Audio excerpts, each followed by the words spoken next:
Buyer offer strategy. We're going to go through basically winning buyer offers in 2023. I want to get a little participation first here.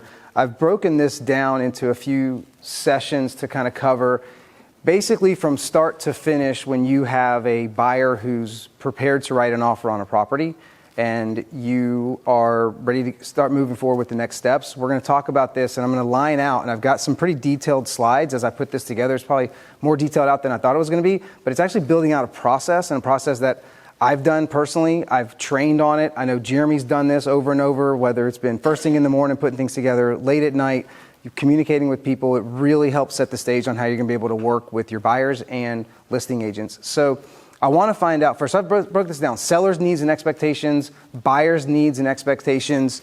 There's a video, how to write a winning offer, that I put together, and I encourage y'all to put your own together and definitely learn that video, watch it, and have your clients watch it. Writing the offer and then submitting the offer. So if you've listed and sold 5 homes or more, I'd like to hear from you as to what's important for you working with a buyer's agent or the seller. Like, what are some of the things that are the biggest pain points?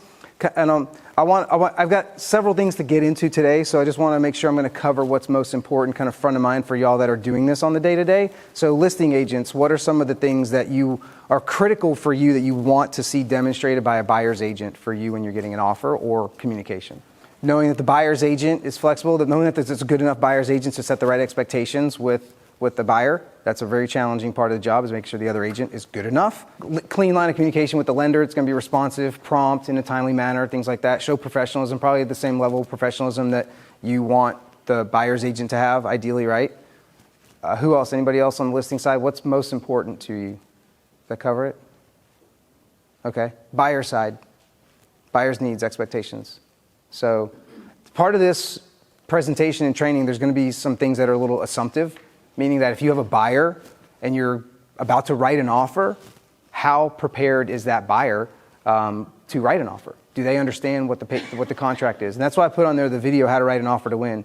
Who has not seen that video, How to Write an Offer to Win? It's an 18-minute video I put together. Who has not seen it? But raise your hands. I want to see. Up, up, up, up, all the way, because that's half of the room, probably more than half, has seen it, right? I created that for clients. It now works for training agents. But that was a client-facing video because I was having the exact same conversation every single day.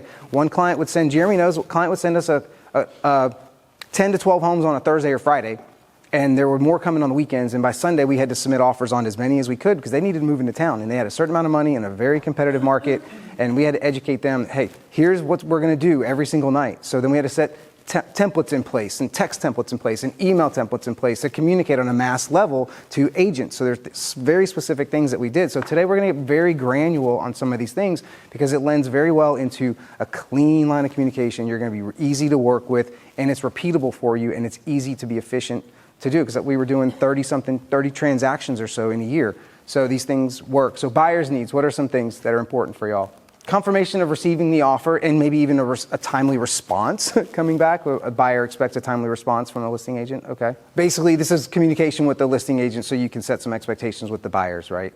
Okay, cool. Writing the offer. So when I get to writing the offer, we're not going to start where you're going to start educating your client on the offer process. Now, when we get to that point, though, this is going to be real important as to how to manage expectations and what's coming next. Because if you are in a scenario that you have a buyer who's maybe on the fence and you haven't gone over what the contract paperwork looks like, and they happen to see something online, they may be able to get qualified very quickly, but they're probably not. But if they're borderline on the fence and like, hey, a house popped up that we like if it's a house that they like and they're thinking about making a move, but they haven't gotten started yet on the process, it's going to take some time. And then if they're trying to wheel and deal and negotiate, that's going to take even more time. There's a higher risk that they're going to lose that property because they're not prepared. So the whole purpose of this today is so that you guys can know what this process looks like. And at the end of this, so look, if I miss something, take some notes, ask some questions. We'll talk about this at the end because I want this to be very comprehensive and granular on some things because this is a process that works. And some of you are doing some of this, some are doing a lot of it, or some are doing like none of it. And start integrating it. You're going to start winning more transactions. Your clients are going to be more prepared. You're going to look like a pro even if you haven't sold 30 homes a year. This is what the pros do. This is what works. So And then submitting the offer. Some tactical process items on how we're looking at submitting the offer. So any important variables for y'all for like writing the offer, submitting the offers that you do like every single time? That's like, I write the offer and I submit the offer. I do this every time. Subject lines have to be written a very specific way with all kinds of numbers. Like when you've worked in different industries that require things to be a very rigid way, apply that in real estate. It really helps level up your business. Communication, like, wow, I can't believe that person, they're just a real estate agent, but they sent me this well professionally organized email like that most real estate agents don't do. Like that's a level of expertise that we carry and we're going to teach, right? All right, so I put a bunch of stuff up here because I want to make sure I didn't miss anything because it's all so important. Check the MLS. So basically understanding the seller's needs, right? So assumptively, you have a buyer who's ready to write an offer. So what do you want to do next? Like the seller's needs, what's out there? So check the MLS. The listing agent may not get back to you right away, and there's no reason to delay, and we're going to carry this tune all the way through because, like some of y'all just said, what's on the MLS? Are there offer instructions on the MLS? Are there seller's disclosures? What type of documentation is on there? Are you working with the listing agent and a team that's prepared as you should be? For example, Spyglass, we use a Google Doc for an offer submission process. So there isn't sending an email with an attachment in our offer submission process.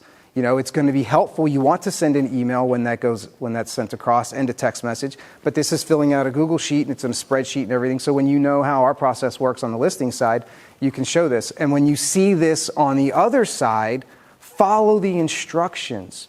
Because I tell you, if the listing agent has done all this work preparing their property, putting all the documents in line, itemizing out exactly what it is that you need to do, then you need to do it. That's the best representation for your buyers, to follow instructions. Because if you don't, I am, and y'all are going to, someone better than you is going to, and that's who's going to have a better scenario or outcome from the seller. Give them a compelling reason to respond to you. So make sure that you follow the process, because when you do check it, look, don't start badgering the listing agent until you've checked all these things. Because when you do connect with them, you want to prove to them that you're a professional, you've done your homework, you're prepared to take these next steps. They're going to want to know they're working with someone that's ready to move forward, right? So want to have a discussion with them. Follow professional etiquette. Do not badger them with calls, right?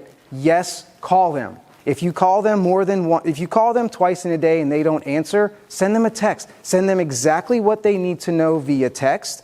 And if it gets a little bit later, then we're going to get down to how you just write an offer and stick it in front of their face, and then they're going to respond, right? Because as a listing agent, you're going to get busy, and if you're as prepared, and I love using Ryan's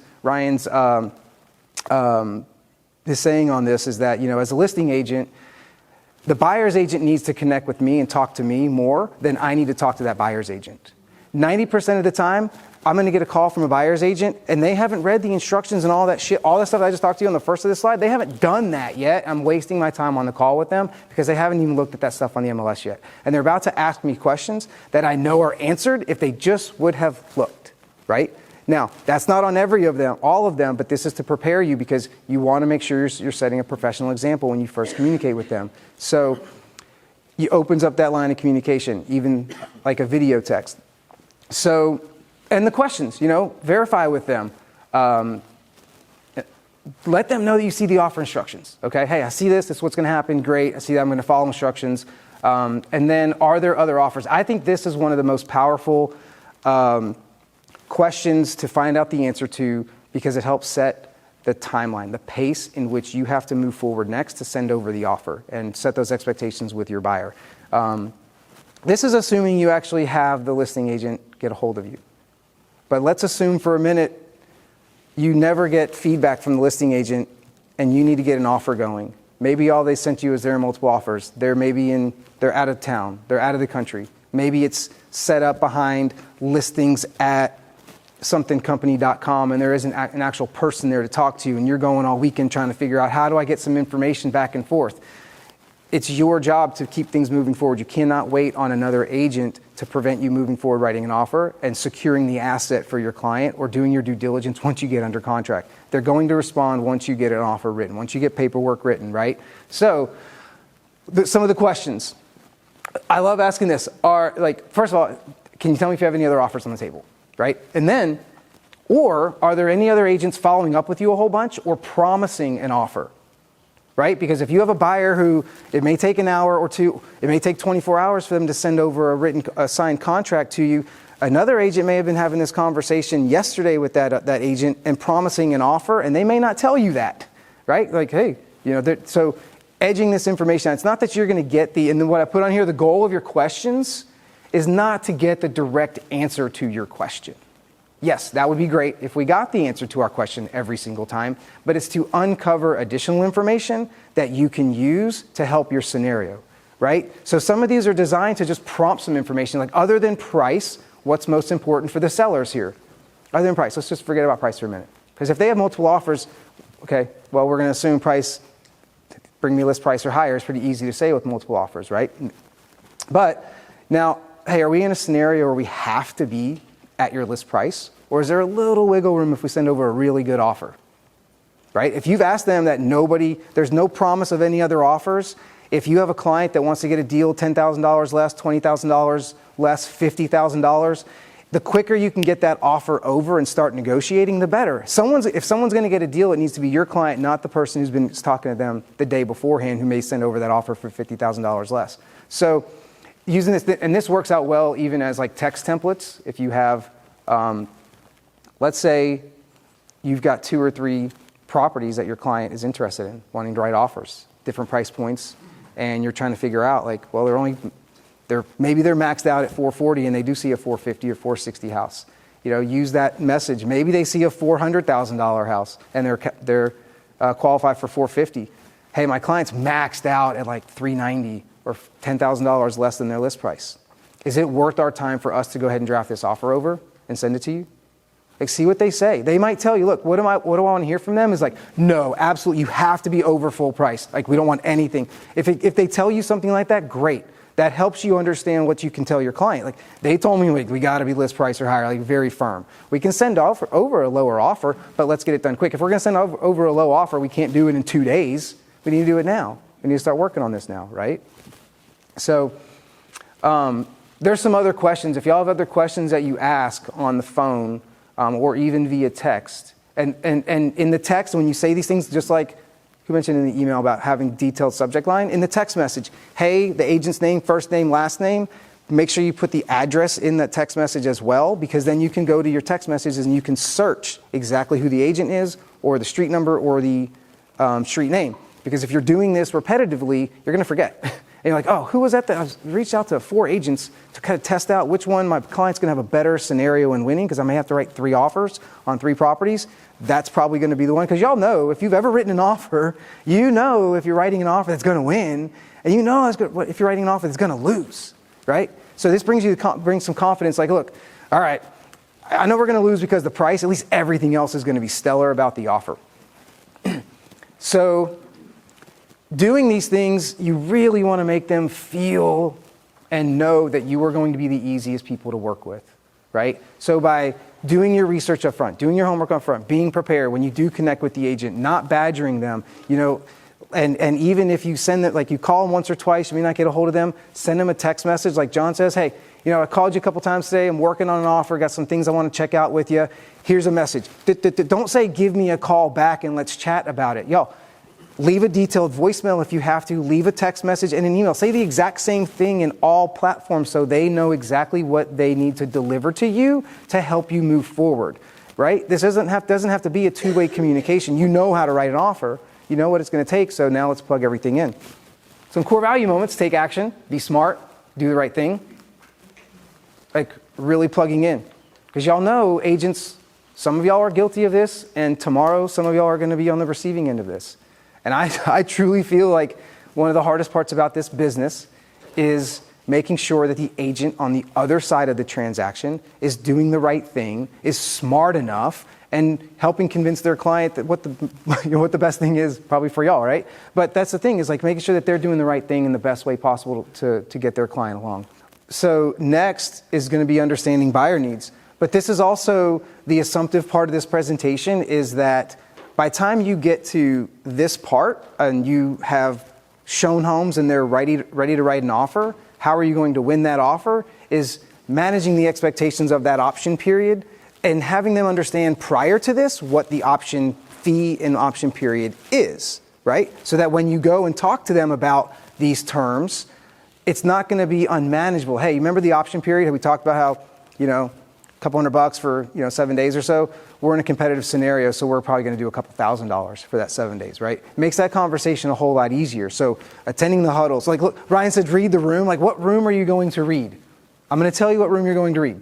It's the huddle on Tuesday mornings, the agents that are putting contracts on the board who are telling us, and who's posting up on Workplace the other day, I think it was Lauren Faust, on what is the option fees going for these days. Was that you? Like, that's the room you're going to read. Y'all, it's you. The listing, right, but I'm assuming, but let's say you never get a hold of the listing. Here, always remember, the listing agent may not get back with you. I always get a hold of the listing. Right, you do. Not when I was listening. Not when I was listening. Look, I would like to get back to every real estate agent as well.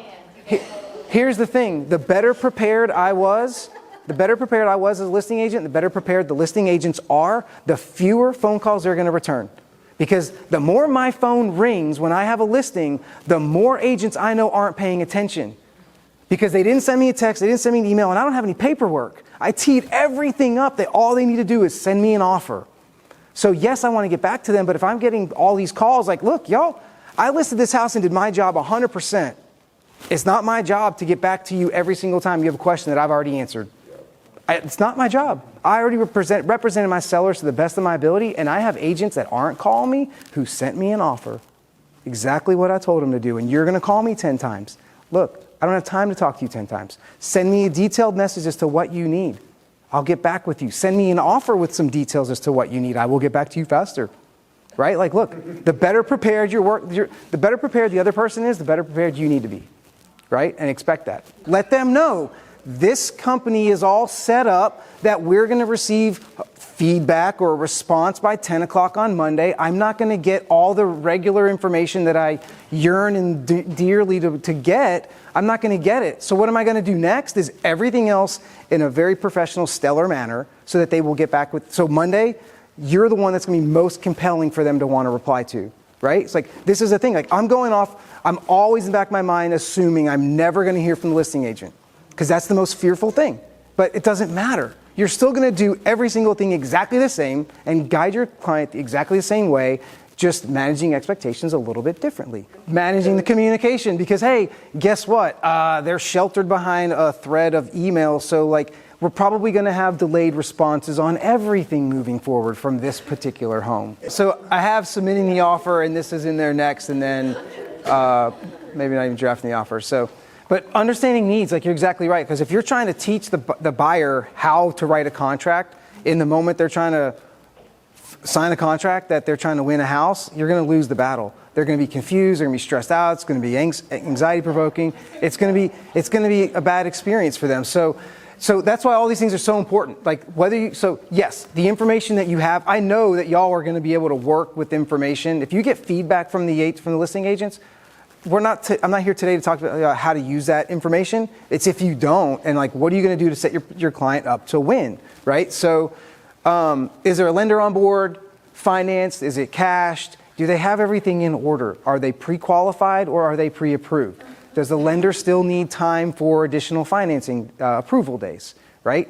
Have that conversation with the lender. You're going to want to find out. If the buyer's not going to know, someone asked me the other day if they should put 21 days on third party. I'm like, no, I've never seen that. You shouldn't. I don't know why you do that. Check with the lender if you really need to do that. And then, talk to if there's proof of funds. So if it's a cash scenario, you need that up front. Like, hey, I need the source of funds. I need to show them where this money's going to come from. Even if it's a finance scenario and you're putting a large amount of money down, or you get into an appraisal addendum where you're guaranteeing that you're going to be paying some money, show the source of funds. Be proud that you have the assets and the credit and all the documentation available to buy this home above someone else. This is to make you stand out above others who may not, I don't want to show them my proof of funds. Why not? Like, the people that are showing that they got the worth. They're worth it. They have the means to make this happen. So put it all out there. And really hammer down the buyer approval days, because you want the lender and the listing agent to have a clear line of communication, right? Because you're going to, on the offer submission, you're going to be sending over the lender's information with your offer. Heck, maybe even CCing them on the offer, and even having the lender contact the buyer's agent before the buyer's agent can even contact the lender, right? So a CMA, run prices. I broke this down into 3 prices, and some of y'all have heard me talk about this before, because expectation on pricing, like, what are the 3? So basically, appraisal price, baseline for financing, list price, and what someone might be willing to pay. So let's look at a house that's listed for $500,000. Like, okay, cool. That's listed for $500,000. It looks like it should appraise for more than that. It's probably worth about $525,000, but it's listed at $500,000. Okay, so listed for $500,000. Looks like it can get appraised for $525,000, which means financing at $525,000. So it listed at $500,000. Let's say you offer $525,000. You're $25,000 over list price, but you can still get financing. That's not that much additional cash over there's not any additional cash over the financed amount, right? But what if you start edging it out to $530,000, $535,000, $550,000, and that's where price 3 comes in. Like, what is it realistically that someone's willing to pay? Well, shoot, they got multiple offers. It's Cedar Park last year when everybody was paying $200,000 less. It might be someone may be willing to pay more money, and that's where you take, like the benchmark is what can it appraise for, and then is someone willing to pay in this market, in this neighborhood, trends that we're seeing, and then you can figure out whether or not their list price was high or low. Like, once you really kind of crack down the numbers. Does that make sense to y'all how that works? And kind of figure that out, helps that conversation with the buyer. Because like, well, it's listed for $500,000. If I offer $525,000, I got to come out of pocket $525,000. No, look at the comps. It's $525,000. So $525,000 is a really solid offer. Maybe that's what the sellers are banking on. Let's check with the listing agency if I see you listed at $500,000 and comps are a little bit higher than that. Are you thinking that you guys are going to land closer to the low to mid 500s? Is that where y'all ideally want to be? If you recognize these things, call it out. Hey, I see that you guys are like drastically underpriced. What's up? Or moderately underpriced. Are you guys thinking you're going to get higher? If it's been on the market read the days on market too. It's been on the market for multiple days, probably not going to get that price. Cash available to leverage their position. Ask the lender. Ask them and check with the lender. So we talked about this the other day. Check with the lender. The lender's going to know, but ask them how much cash you have available to invest in the real estate purchase. There's a segue that I've told y'all before, because there's a lot of different questions, and like Ryan said, like not on the first meeting. Sometimes that first meeting you're covering some details, and you're like, well, we may be moving forward together after this meeting, and I do need to know some additional information. And I tell them, like, hey, in order for us to have the highest level of success in a real estate transaction, there's some important and personal information that I'm going to need to know. For example, I need to know how much cash you have available to leverage how we're going to write this offer, because this listing agent, or the lack of communication from this listing agent based on what's going on, means I need to figure out a way to leverage these numbers in the offer that I'm about to write. So if you are telling me that you want to put 3% down, but you actually have $300,000 in the bank and you can show 20% down on the offer, let's talk about how we're going to make your offer look better based on the cash that you have. If we're coming to the table looking like we don't have any money, they might think we don't have any money. We may not be the best offer for them to consider. So checking in on cash and overall timeline. So there's an example here. I want to use this. We talked about this the other day, but I want to get a show of hands. Who does not know how to have the conversation about being able to skip 2 mortgage payments when you purchase a home? So today is middle of February. If we started looking at homes right now, it's probably going to take 2 or 3 weeks or a month or so before we actually find the right home.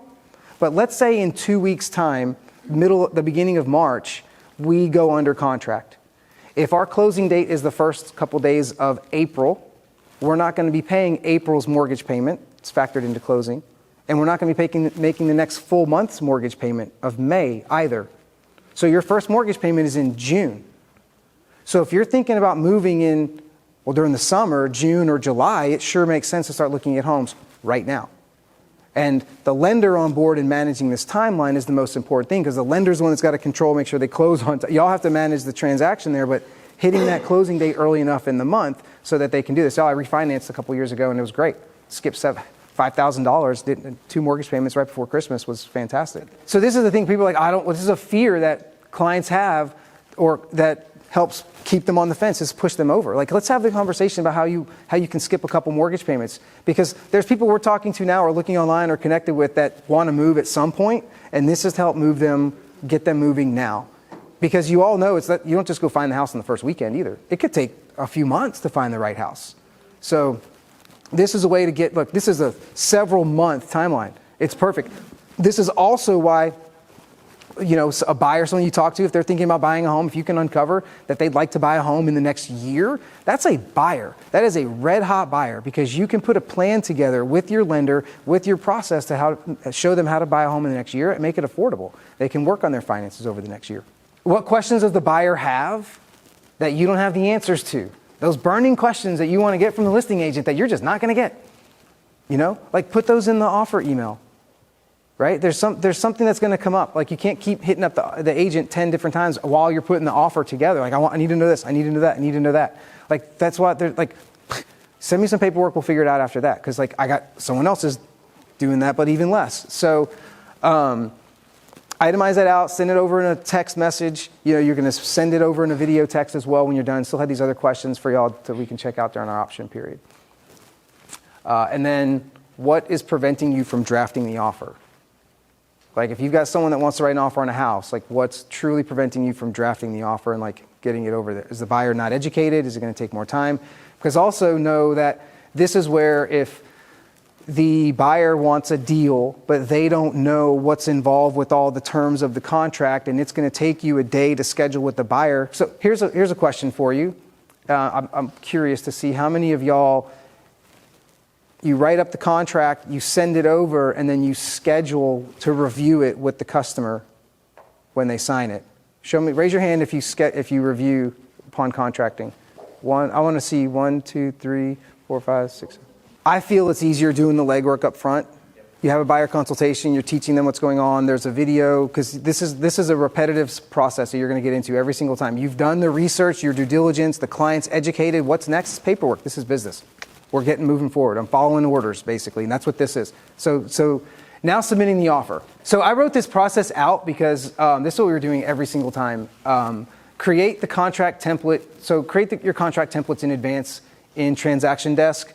We use Transaction Desk, so whenever I'm talking about contracts, it's usually Transaction Desk. If you don't use Transaction Desk, create your templates. But there is also a team setup in Transaction Desk. You have teams and you want to learn about that. Sunny's going to do a training on that. Actually, there already is a video on that in Workplace. So actually create templates in advance. I want to show y'all.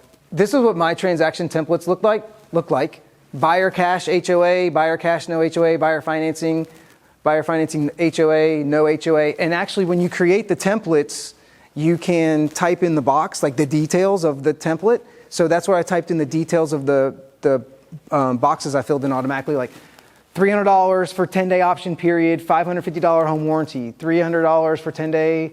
So like some of the little details, the option period, option days, HOA or home warranty. So some of those things like cash closing in 2 to 3 week closing. So some of those real finite details, I put that in that template so I would know, okay, that's done. Like that's, I mean, this saves you so much time when you have the transaction or the templates created. Copy offer email template. Okay, so these are hyperlinks in here, but this is the offer email template.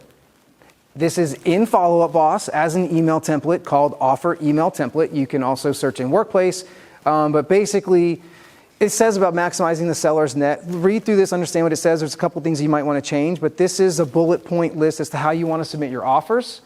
And it even talks about, look, the last sentence, look, I wish I had a pointer. If the only factor keeping us from first position is the price, please let us know and we will make an adjustment appropriate to the seller. So we're prepared to win this house. We will do what it takes and have the cash. If they have the cash, prove it. Show it. We have the cash. We're willing to be the best, right? Tell them if there's anything about this offer that the seller doesn't like, let me know and we'll make those changes. Okay? So, and don't waver from this. Do it every single time.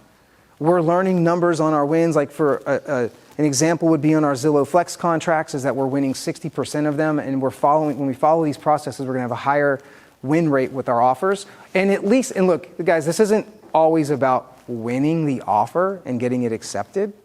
This is getting the seller and the listing agent compelled enough to think you're professional enough and easy enough to work with and your buyer's going to close to at least respond to you, okay? Because if you just fire over an offer with a bunch of pages and they don't know what's going on, guys, they have someone in a more professional manner that they're going to be communicating with and like, gosh, I could miss some holes in your contract or some things. I have to go counter offer 16 things in this other offer. I don't have much to do. It's just like, accept it. Yeah, so again, follow instructions, making sure everything's there and visible and the agents didn't miss it.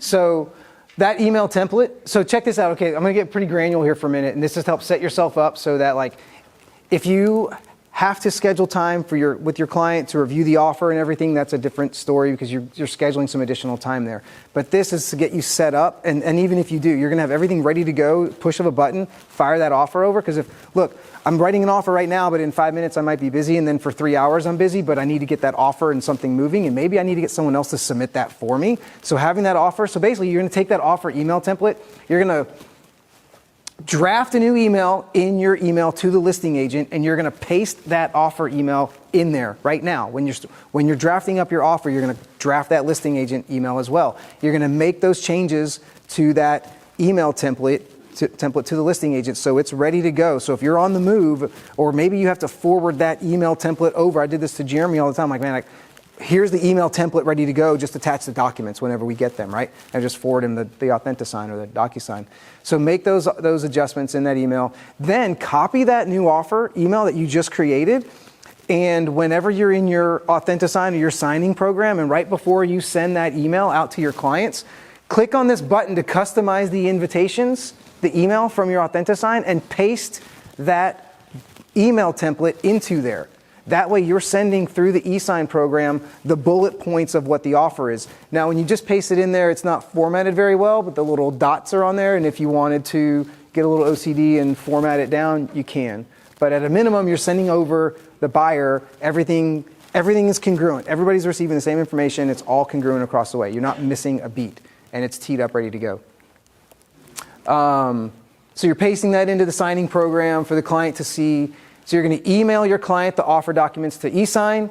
You're going to text them, let them know to check their email because you sent over. I even tell them it's from AuthentiSign. Check your spam if you don't see it. And this is where you may have to schedule to meet with them and go over a little bit further, right? Or it's just signing it and sending it over. And when you get that back, so you're going to email your offer and all the related docs to the listing agent, and then you're going to send them a video. Hey, John from Spyglass Realty just emailed to you an offer from my client at your property at this address, because they may have more than one listing. And check your spam if you didn't get it. Our terms are pretty stellar. We're a little bit off on purchase price. We're at $10,000 off. You can see and go through some of those bullet points, and you just submitted the offer. They're fresh in all this stuff is fresh in your mind, right? And just go through that and say, look, check it out. If there's anything in our offer that your sellers don't agree to, let us know, and we'll make those changes.